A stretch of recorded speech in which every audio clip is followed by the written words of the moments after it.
Hi friends, ఈరోజు కాణిపాకం వెళ్తున్నాం. వెళ్ళే దారిలో వెంకటేశ్వర స్వామి దర్శనం కూడా బాగా అనిపించింది. నేచర్ చూడండి ఎంత బాగుందో. అసలు సినిమాలో డైలాగులు ఉన్నట్టు అమ్మ ఆవకాయ బోరు కొట్టదు అంటారు కదా, అలా మనకి కొండలు చెట్లు అవి ఎన్నిసార్లు చూసినా బోర్ అనిపించదు. సో చూడడానికి చాలా బాగా అనిపిస్తుంది. సేమ్ థింగ్సే ఎన్నిసార్లు చూసినా. నాకైతే అలా చూస్తూ ఎంజాయ్ చేసుకుంటే ఇష్టం. ఇప్పుడు ఇలా వెళ్తున్నాం కానీ చిన్నప్పుడు ఎప్పుడో రేర్ బస్సుల్లో వెళ్ళేటప్పుడు చెట్లు అలా వెళ్తూ ఉంటే అదే ఒక ప్రపంచం అన్నట్టు మర్చిపోయి చూసి ఎంజాయ్ చేసేవాళ్ళం. ఇప్పుడు పిల్లలకి అసలు బయట తీసుకెళ్ళినా ఇంకెప్పుడు వెళ్ళిపోతాం అన్నట్టు బిహేవ్ చేస్తారు. Old is gold. ఆ లైఫ్ మళ్ళీ మళ్ళీ రాదు. ఈవెన్ ఆ ఎంజాయ్మెంట్ వీళ్ళు ఎంజాయ్ చేయలేరని నా ఫీలింగ్.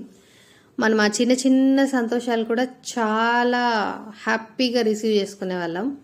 వీళ్ళకి ఎక్కువ ఇచ్చినా కూడా దాన్ని రిసీవ్ చేసుకునేది తక్కువ అయిపోతుంది. ఇక్కడ కాణిపాకం రోడ్ కన్ఫ్యూజ్ అవ్వకుండా ఉండడం కోసం కొన్ని బోర్డులు కూడా పెట్టారు. బట్ మా ఇంది చిత్తూరే కాబట్టి మోస్ట్లీ ఈ రూటు అస్సలు ప్రాబ్లం లేదు. వీళ్ళు చిన్నప్పుడు ఎక్కువ వచ్చేవాళ్ళంట అభిషేకానికి దర్శనానికి. అలా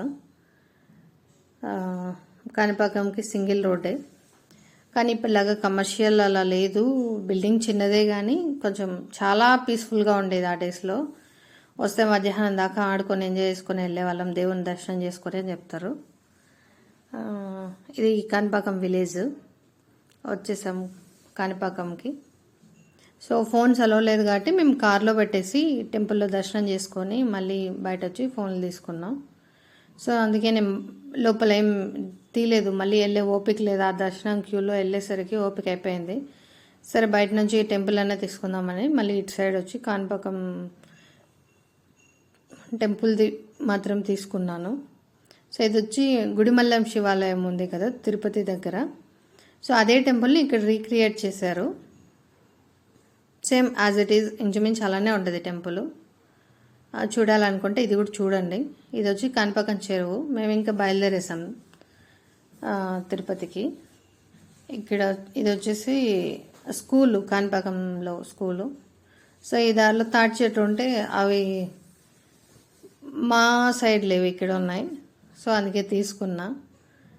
ఇక్కడ మేము మళ్ళీ వచ్చే దారిలో శ్రీనివాస మంగాపురంకి వెళ్ళాం.